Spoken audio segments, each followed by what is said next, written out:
Episode की शुरुआत में हम वेंसडे और थिंग को एक मॉर्ग रूम में देखते हैं जहां सारी लाशों को रखा जाता है। थिंग उस रूम के सीसीटीवी कैमरा पे बबल गम लगा देता है। वेंसडे उस ड्रग एडिक्ट की ऑटोप्सी करना शुरू कर देती है और थिंग ऑटोप्सी की रिपोर्ट प्रिंट करना। तभी वेंसडे को पता चलता है कि उस ड्रग एडिक्ट का लेफ्ट पैर गायब है। तभी वहां शेरिफ और डॉक्टर आ जाते हैं। वेंसडे और थिंग वहीं छुप जाते हैं।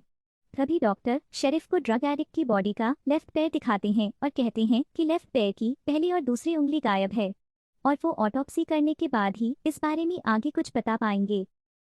सीन बदलता है, हम वेंसडे और इनिट को उनके कमरे में देखते हैं। वेंसडे इनिट को बताती है कि राक्षस के हर एक शिकार का कोई ना कोई हिस्सा गायब है। वेंसडे कहती है कि शायद वो राक्षस उन हिस्सों को इनाम के तौर पे अपने पास जमा कर रहा है। वेंसडे कहती है कि जरूर ये किसी की सोची समझी हरकत है।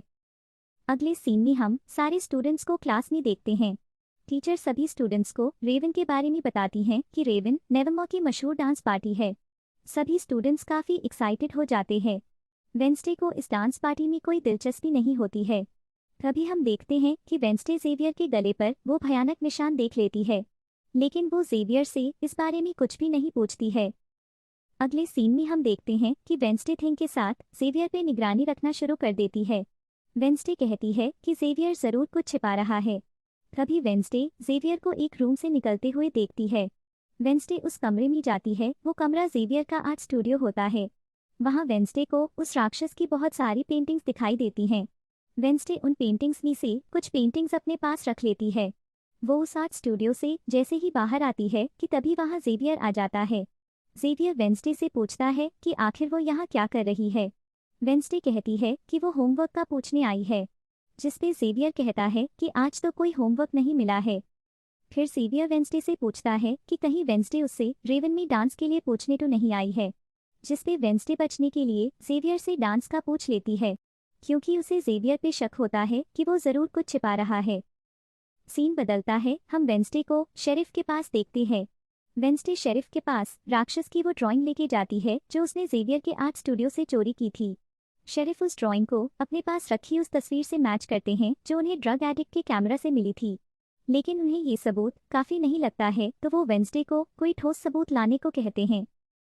अगले सीन में हम वेंसडे को टाइलर से बात करते हुए देखते हैं, जहां टाइलर वेंसडे से पूछता है कि क्या वो रेवन में नहीं जा रही, जिसपे वेंसडे टाइलर को बताती है कि उसे मजबूरी में जेवियर से डांस के लिए पूछना पड़ा। टाइलर उदास हो जाता है। वह कहता है कि उसे लगता था कि शायद उनके बीच कुछ है, लेकिन अब उसे वेंसडे के इस फैसले के बाद कुछ भी समझ नहीं आ रहा है। टाइलर वहां से चला जाता है। वेंसडे भी दुखी हो जाती है। अगले सीन में हम वेंसडे को यूजीन के साथ देखते हैं। यूजीन भी एक नेवरमोर स्टूडेंट होता है जिसे वेंसडे अपने छोटे भाई जैसा मानती है। वेंसडे यूजीन को वो ड्राइंग दिखाती है जो उसने जेवियर के आर्ट स्टूडियो से चोरी की थी। उस ड्राइंग में राक्षस होता है जो कि एक गुफा से निकल रहा होता है। यूजीन कहता है कि उसने इस गुफा को देखा है। अगले सीन में हम वेंसडे और यूजीन को गुफा के बाहर देखते हैं। वो लोग गुफा के अंदर जाते हैं जहां वेंसडे को एक नाखून मिलता है। वेंसडे उस नाखून को सबूत के तौर पे अपने पास रख लेती है। सीन बदलता है, हम वेंसडे को जेवियर के आर्ट स्टूडियो में देखते हैं। वहां वेंसडे जेवियर का डीएनए सैंपल लेने आई थी ताकि वो जेवियर पे राक्षस होने के शक को साबित कर सकें। वो जेवियर के पेंटिंग के समय इस्तेमाल किए गए कपड़े जिसपे कि जेवियर ने अपने चोट को पोंछा होता है, उस कपड़े को डीएनए के सैंपल के तौर पे बैग में रख लेती है। तभी वहां जेवियर आ जाता है। वेंसडे जेवियर से पूछती है कि जेवियर राक्षस को कैसे जानता है, जिसपे जेवियर कहता है कि पिछले कुछ हफ्तों से राक्षस उसके सपने में आ रहा है। जेवियर बताता है कि एक दिन पेंट करते समय जब वो अपनी ताकत को कंट्रोल नहीं कर पाया तो राक्षस ने पेंटिंग से निकलकर उसकी गर्दन पे खरोंच दिया। तभी वेंसडे जेवियर को वो पेंटिंग दिखाती है जो उसने जेवियर के आर्ट स्टूडियो से चोरी की थी। वेंसडे फिर जेवियर से पूछती है कि क्या जेवियर को राक्षस की गुफा भी सपने में ही दिखाई दी थी। जेवियर समझ जाता है कि वेंसडे उससे उस दिन डांस के लिए पूछने नहीं आई थी, बल्कि वेंसडे ने अपना झूठ छुपाने के लिए उससे डांस का पूछा था। जेवियर वेंसडे को वहां से चले जाने के लिए कहता है।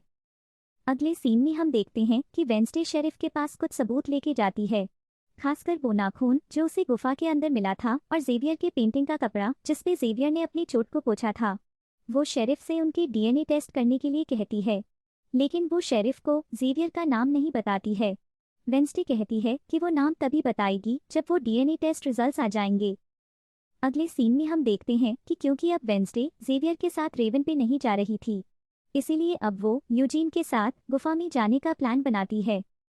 अगले सीन में हम देखते हैं कि थिंग वेंसडे की तरफ से टाइलर को एक लेटर लिखता है और थिंग वो लेटर कैफे जाके टाइलर को दे देता है।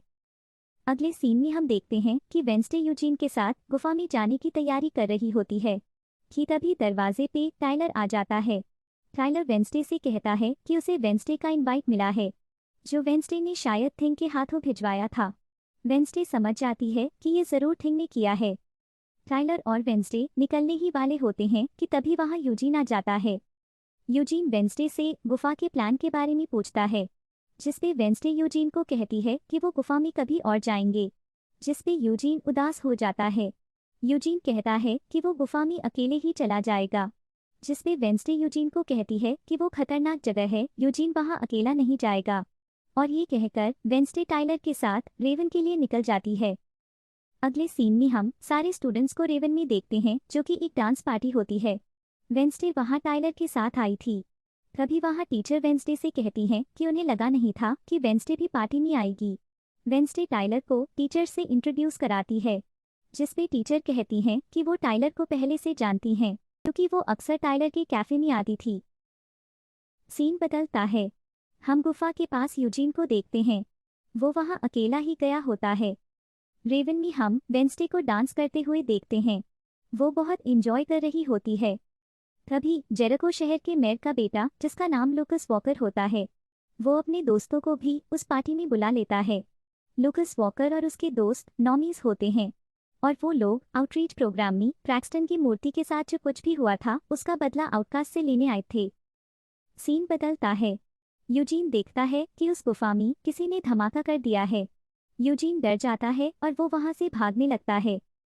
रेवन में हम देखते हैं कि शाम का आखिरी गाना बजता है, सभी लोग डांस फ्लोर पे होते हैं और उसी समय वहां लूकस वॉकर और उसके दोस्त खून की बरसात कर देते हैं, जिसे देख सारे स्टूडेंट्स में अफरा तफरी मच जाती है।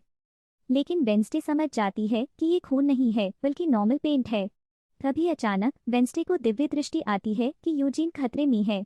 तभी टीचर वेंसडे के पास आती हैं। वो वेंसडे से पूछती हैं कि क्या वो ठीक है, जिसपे वेंसडे टीचर को बताती है कि यूजीन खतरे में है। ये कह के वेंसडे रेवन से निकल जाती है। तभी हम देखते हैं कि टाइलर को एक टेक्स्ट आता है और वो भी वहां से निकल जाता है। अगले सीन में हम यूजीन को जंगल में भागता हुआ देखते हैं। वो वेंसडे को बुलाता है, लेकिन जब तक वेंसडे वहां पहुंचती है वो राक्षस यूजीन पे हमला कर चुका होता है। तभी अचानक वहां टीचर आ जाती हैं। वो वेंसडे से पूछती हैं कि यूजीन जिंदा तो है। और इसी के साथ वेंसडे का 4th एपिसोड यहीं खत्म हो जाता है।